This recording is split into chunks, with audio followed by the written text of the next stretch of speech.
I see in the House is Cade Yates. He's the Deputy State Director for Americans for Prosperity. Good morning, Cade. How are you, sir? It's good to have you. Good morning, Paul. Thanks for having me on. You've been here for how long now? Since May of last year or this year?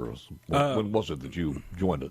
Well, I've been with Americans for Prosperity for over 4 years will be April, but I'm new in the role of Deputy State Director as of May, I believe, of last year. It's been a fun role. I've started taking over more of our work at the Capitol, and before then I was mostly working in the grassroots, getting people educated on the issues that really affect everyday Mississippians, like health care and education. I was communicating with somebody over the weekend, and they were asking, why don't you spend more time on some of the bills, the wacky bills, at the beginning of the year, and the reason for that is you would be inundated with it. Yeah. If you started worrying about some of those bills that will never see the light of day, you got to wait till they go through the process. Am I right? Absolutely. Yeah. No, we're looking at the 31st. We're looking at our first major deadline of committees coming, or general bills coming out of committee, and right now we're looking at around talk around the Capitol's 4,000 bills maybe this year. So I mean it's such an inundation of bills coming through that you kind of got to pick your battles and go from the beginning on the ones you really want to focus on, and there's going to be some that just won't make it through. But luckily we've got some ideas on kind of what will make Mississippi a better place to live, work, and raise a family. I want to talk about those, but here's one. House Bill 1224, the Crown Act, authorized to prohibit discrimination in the workplaces and living spaces based on hairstyles. In Judd B., Darrell Porter is the guy who authored this, an act to create a respectful and open workplace for natural crown hair act to prohibit the creation of workplace or school policies that discriminate on the basis of natural hairstyles. And then we have House Bill 26, an act to provide that no person shall be at the same time be a member of the legislature and be an elected officer of any county or municipality, to provide that he or she is declared the winner and elected officer of a county or municipality must resign from that position of the legislative office before he or she takes the office of that position. In other words, you can't hold two elected offices at the same time, or two public positions, which I'm sure that some people will be voting against in the House. And I can imagine so. Give me a couple of the bills that you guys, and again, if you just let the people of this audience know what and we don't do this often, we should, the Americans for Prosperity, what you guys, a nonprofit organization, yes, what sir. you stand for and what your mission is. Absolutely, yes, sir. Yeah, we're a national organization with state chapters, and I believe we're going to be going to 38 states this year. We are an organization that works on fiscal policy, healthcare, education, those issues that matter to everyday Americans. But we take them from the approach that we don't like these top-down government approaches. We like local solutions that are based on communities. We believe in free markets, and we believe that individuals can make the right decisions for themselves. And so that's why we've worked on a lot of bills that in Mississippi that work on like certificate of need. Yeah. And that's this morning. I mean, where I can start is we've got a couple bills coming out that are going to be working in mental health and substance abuse in Mississippi, where certificate of need laws restrict some of these businesses from coming in because of the high cost of barrier to get in. And what I'm letting legislators know is when we get rid of these, we can help not only new mental health and new substance abuse facilities coming in, but this is about officer safety. This is about nurse safety. When you are dealing with those individuals over and over again because there's nowhere to put them other than a jail, we believe that there's a better solution, and that's and again, we can't guarantee hospitals and these facilities will come in, but removing barriers that cost hundreds of thousands of dollars, hundreds of hours of legal time, and time throughout businesses to prove that there's a need in the community, when everybody in Mississippi knows there's a need to get rid of these antiquated laws around, especially mental health substance abuse. I mean, it's a very simple thing, and I don't think this is going to hurt our community healthcare system. I think it's going to enhance and again protect those who are in first line that are dealing with people with mental health and substance abuse issues. I know where these people are coming from. If I'm sitting on the city council, I'm the mayor of a small community, and I remember yesterday, 20, 30, 40, 50 years ago, and our local hospital was vibrant. It was the center point. We had dreams of growing even bigger. I don't want to lose that hospital. I understand that. Absolutely. But in the same way, if I thought local people, or rather entrepreneurs, were going to come in and offer some services in my community, or, God forbid, put in a private hospital, I'd want a way to protect the city hospital or the county hospital. And I think that's what's happened over the years. Yeah. And it's a form of government that is socialistic, which says, even though we're going to offer you a second-rate, third-rate, or fourth-rate, or even cost you taxpayers money, we want to keep competition out. Absolutely. And I think that's what's happened as far as the certificate of need. Absolutely. And we've seen in other states, when you remove these, yes, there are certain hospitals that don't make it. But at the end of the day, we've actually seen in Florida some of the poorer communities get absolutely amazing hospitals. We actually have a speaker coming in a few weeks that Who is that? Dr. Lee Gross out of Florida. Yeah, I've read some of his stuff. I'd love to get him on when he comes to town. Absolutely. I mean, he is fantastic. I mean, they lost a 1-star hospital down there, but he was able to get a 5-star hospital to replace it. So they were getting a better product at the end of the day. And those the individuals that worked in the hospital actually got higher and better quality of healthcare and healthcare and pay. So, we saw the same thing in some cases, and this may be a stretch. I hope it's not. In where cities, municipalities across the state, many of them had their own light and water plants, and the cost of operation was just prohibitive. In the case of cons. If cons were also true, let's just say in outside healthcare, if they were in the post office, would we ever have FedEx or UPS or literally hundreds of other people who are doing these services now and providing competition? Exactly. I think that's a great point, Paul. And I really do think that once we get these out of the way, we can really see the potential of healthcare. And again, there's always going to be challenges around this. But when it comes down to it, the cost and the just the barrier to entry, especially when you're going up against competition, is just too much. So, well, it's all politics, and it's going to be very difficult because you have a big lobbying group there, of course. And it's not easy for your group or any other groups. Absolutely. Well, and also, I mean, we don't pick easy battles. I mean, we're working on also nurse practitioners. There's several bills that came out, and we want to make sure that, again, we know these nurses are very well trained. They're high quality individuals, and there's going to be some bills that hit the floor this year, hopefully, that can lower costs, achieve better health care in rural areas, because most doctors are not going to spend the money and the capital to go out into rural areas, but these nurse practitioners can. And for something that I brought up a little while ago with some other legislators, it's about preventative care. If we can find conditions early, and especially in these rural areas, they can get to those higher quality facilities in the urban communities and actually get the help they need and prevent those costly. Cade, what's the stumbling block now? What is exactly the language that prohibits that? Well, right now the biggest thing is they're full practice authority, so essentially they have to have a doctor come alongside. It's the same thing as they have to have a doctor sign on. Yeah, absolutely. Yeah. And also, I mean, I've heard from several individuals that some of them have to have 2 doctors that they pay at the same time. That way, if one of the doctors leaves the state, that their clinic won't shut down, because if their doctor's not in the state, they can't operate, despite them being a very high quality, medical practitioner. So again, there's always going to be trade-offs with these bills, but at the end of the day, we do believe there's some really great options with healthcare around nurse practitioners. There are bills out there already dropped and ready to go? Correct. Yes, all those? Yes, sir. You have the numbers of those? Not on those. Okay. We're still getting those in, but the certificate need, when HB 10 and then the Senate bill, we can get it as well for you. Take a look at HB 10 and read over that one and see what you think about it, folks.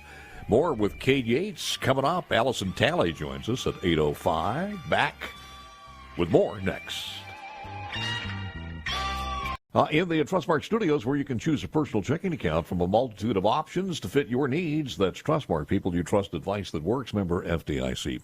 Cade Yates, Deputy State Director of Americans for Prosperity, is in the house. We were talking about a multitude of things. Where does your organization stand on expanding Medicaid? We are against it. We believe it's a top-down approach that, and we've seen this and heard this from even individuals on the other side, it won't solve the problems that we have. Mm-hmm. And so we definitely see that there's got to be other solutions, market-driven solutions, free market approach to health care that can actually get individuals to where they need to be with health care. But also, personally, I mean, I've been also thinking this over.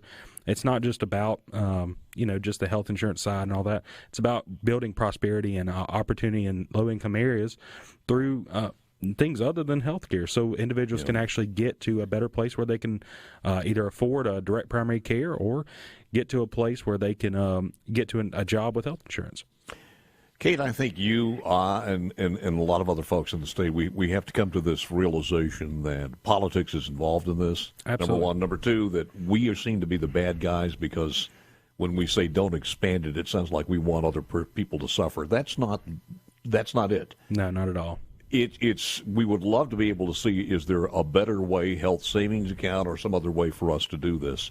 Well, just to simplify this, because there are a lot of legislators who call themselves conservative now who are beginning to sign on to this thing, and they've been beaten down so much by the liberal media. But in essence, to simplify it, agree with me or disagree with me, but you have a broken system here. Absolutely. And if Taco Bell served a taco combo and they were losing $2 for every time they served it, and they served 1,000 a day. If they served another 500, they're not going to come out of it, and it'd be better off as far as the healthcare system of rural hospitals out there. Yeah. It's just not going to work because the system is broken. Yeah, absolutely. And that's the problem is we have amazing doctors, we have amazing nurses, and this is not a reflection on the quality care that they're trying to offer individuals. Mm-hmm. But at the end of the day, it's a broken healthcare system that we have to find new, innovative solutions to. And again, our organization's not against safety nets. Like that's a common misconception. But at the end of the day, we need to make sure that it's for the absolute most necessary in our society, and we are working to bring those individuals that are in these lower income areas that can't afford health insurance, provide them with opportunities such as direct primary care or better solutions that are preventative and get them into a system that works. So again, unfortunately, you're going to get to a wall where, like you said, we're always going to be the bad guys on this issue, but at the end of the day, we truly do care about people. We truly do believe in the dignity of all people, and that's why we never stop working to find better solutions in healthcare that lower the cost of healthcare to get it more affordable and get it to a place where individuals can really seek the care they need. And also, we believe in the individual good of most people, that there's going to be people out there that start organizations and provide care at no cost for individuals out of the kindness of their hearts. Well, the other part of that, too, is there are some numbers that say if they're losing money on that one, and expanding the number of patients on Medicaid would mean also that they're going to have to recoup some of that through money coming from insured patients. Yeah, absolutely. And they haven't told us that that's a lie or not. And the other part of that is the conservatives out there who are thinking about voting on this one have to understand $80 million to retrieve or pour into rural hospitals out there. They're going to have to answer for that coming up, because whether it's next session or 6 months from now, if the situation doesn't change, they've poured $80 million into it. Yeah, absolutely. And the problem is at the end of the day, it's just not going to save the system. We've got to find better solutions, and that's why we're working with different folks at the Paragon Institute. We're working with folks at our national organization. We're finding solutions that are not traditional, and that's why we're trying to get these barriers out of the way, like the CON or the nurse practitioner bills, which I found those numbers. It's HB 796 and HB 727 on those nurse practitioner bills. And again, we're gonna have to find unique solutions to address rural communities in Mississippi, and go from there. I ask this because I really don't know. I know when Quentin was on with us, they've taken some hospitals like the hospital in Batesville, and they've turned it around. He said with me on the air more than one time, and I said, well, how did you guys do it? How do you do it? Because you've turned these things around. You are, you're not in this for nonprofit. You want to make some money on it. And I think basically, and I'm paraphrasing him, and I don't want to go too far on this one, but he's found ways to read the laws and interpret those laws to maximize where they're getting their reimbursements from, and also retool what you think a local hospital is. Do what you need to do. Try not to do something that you don't need. In other words, all the lost things they're not doing anymore. So that's the way. But I got to ask you, is there, with some of this ingrained in federal law and the reimbursements and everything else, you're saying that there are ways for us to do things that we can control that would improve the situation? And I say we, the state legislature, are within the confines of the laws of our state. Yeah, I believe so. I mean, I really do believe there are market solutions that can lower the cost of health care to get it within reach of individuals that traditionally can't reach healthcare solutions like insurance. Like I've mentioned, Dr. Gross down in Florida, his work is very affordable, and it's a cash-based system. And at the end of the day, I do believe there will be other solutions out there. That I'm not the smartest kid. I'm a guy from Pisgah, Mississippi, that went to school at William Carey for a few years, and I'm not the healthcare expert, but I sit down in the room with people, even though I might not agree with them all the time, and try to find solutions that are innovative. And like I said, for me right now, the biggest thing is just getting the barriers out of the way. So if an innovative business wants to come in, they don't have to pay these large exuberant fees on the CON side to open up new medical facilities that can really change the way that things are done in Mississippi. But again, I'm never going to have the perfect solution. There's always going to be a what-if situation that I'm wrong about. But at the end of the day, I really do believe that the market works, and that I think we can find solutions together. I think we know who's going to succeed from graduating from that school. Anybody who can spell the name of Pisgah in the third grade, you've got a scholarship. So, by the way, speaking of that, did you realize that the Mississippi Code, and I was reading this not long ago, prohibits any freestanding emergency room in rural areas? And there are some limited circumstances on this, but if you want to put a freestanding emergency room in a rural area, there is a code within our confines, so you can't do that. Yeah, no, that was brought up at a meeting the other day, and when we asked some of the legislators there, like, what were their thoughts around it, they were like, well, I didn't even realize that was a major thing, or I didn't realize that was a thing. And I'm like, and again, it's not on them half the time. I mean, there's so many laws and restrictions that come into play, and that's where groups like us come in and try to talk more about these issues and provide solutions where we can.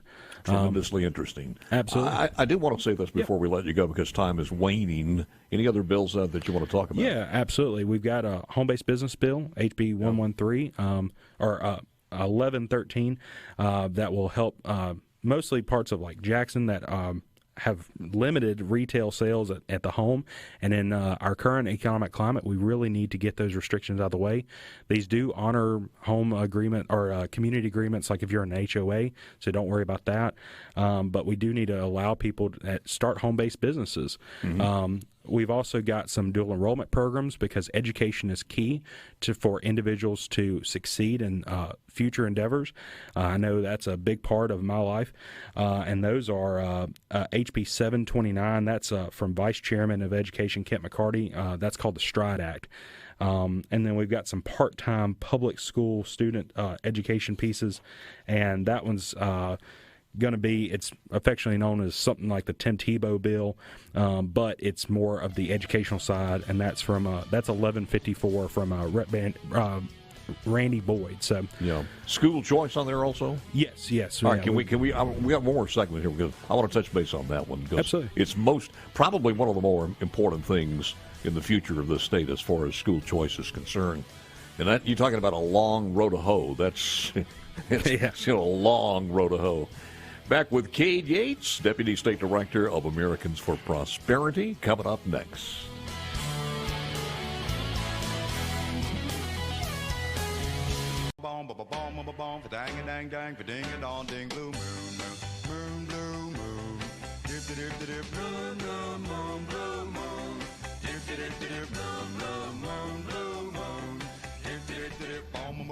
The Marcells. Okay, final segment here with Cade Yates, Deputy Director from Americans for Prosperity. And your thoughts as far as school choice is concerned, and what are you guys doing to push this? Absolutely. So, first off, for me, coming from a public school education, I want to say I understand where people are coming from on the defense of public schools, but at the end of the day, we're here for stepping aside from these top-down government solutions that don't recognize the individual nature of each child, and really coming at it from if a child wants public schools, go to public schools. If a child wants private school, we want to allow them to go to private school, charter school, and then now with the recent years of the pandemic, we've seen really innovative market solutions such as micro schools and different academies across the U.S. opening up. And so for us, we definitely see that the one-track, one-solution model of either maybe if you're a charter school in certain areas, or if you have enough money, go to a private school, or if you don't have that, you're kind of stuck in a public school. And so for us, we want to offer each child in Mississippi that is uniquely made and amazingly ordained with great skills and talents. We want to give them every opportunity to seek what's best for them, and that might not be traditional college route. That might be a trade. That might be working in certain building or certain companies, to go from just a starter position all the way up to wherever they find themselves. So. There are limited states across the nation that do this as far as school choice, and they are reporting some incredible numbers. Absolutely, yeah. No, our chapter in West Virginia helped pass the Hope Scholarship, and they're already seeing some great stuff out of that. Florida is a great example with some great leadership over the past few years, just finding educational freedom throughout the state. And then we know that there's several states across the U.S. that when they implement these programs, they're giving children the ability to choose, and parents really, the best solutions for their children, because parents know best for what's their child is needing. Who would have thought that bringing in competition would make everybody stronger, even the ones that were failing to begin to pick up? And we see this over and over. When, and not until, we get African Americans in that community, the Black Caucus as far as politics is concerned, the NAACP, if these groups tomorrow were out there saying we demand school choice, then and not afraid that it's going to be turning on them, then we would get it. But I mean, that's the reason that we are where we are right now. And for anybody, especially, and most of those underperforming schools are in the inner city area or in black communities. And that's a shame. Any parent that is forced to send their child there and can't find any other, financial means as far as sending them to a private or parochial school that is abuse. Yeah, well, and the thing is if you look around the U.S., I mean, especially I would ask not just minority communities and individuals from the African American community in Mississippi to look around at examples from across the U.S. The Miss Virginia documentary, there's tons of stories where parents from lower income or minority communities that have traditionally been forgotten about in the education system have found prosperity, have found hope in these options of education.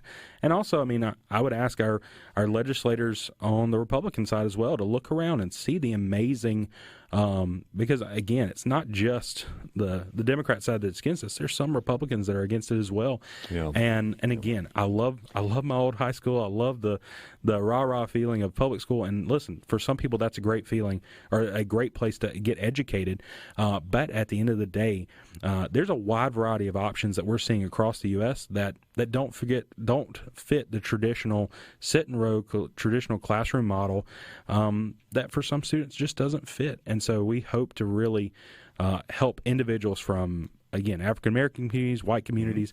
Doesn't matter where you're from, doesn't matter who you are. We want to give you the best education possible. Absolutely, absolutely. And when you go into states, as you said, when you go into states in the northern part of the country that has a smaller population, most of the rural people, like in West Virginia, might be poor whites. It's the same thing. Yeah, absolutely. It really doesn't matter in that context. And I will say, I mean, a lot of the fears that come out of this are, again, we're acknowledging history is this idea that every private school is going to be a segregationist academy, and it's not that for us. It's not that for anybody right now on these, or at least from everybody I know on the side of educational freedom and school choice. It's about caring that each individual child has these amazing abilities, and we want to bring those out in every child. Well, the reality also is that if you can't get this done with a majority of Republicans, then it probably will never get done, period. Well, hopefully we can change that by showing them all the opportunities that we've seen across the U.S. Well, Mr. Yates, you have your work cut out for you, Mr. Yates. That's what they always say, but we're going to keep going. Cade Yates, Deputy State Director, Americans for Prosperity. Thank you, man. Appreciate it. Very good.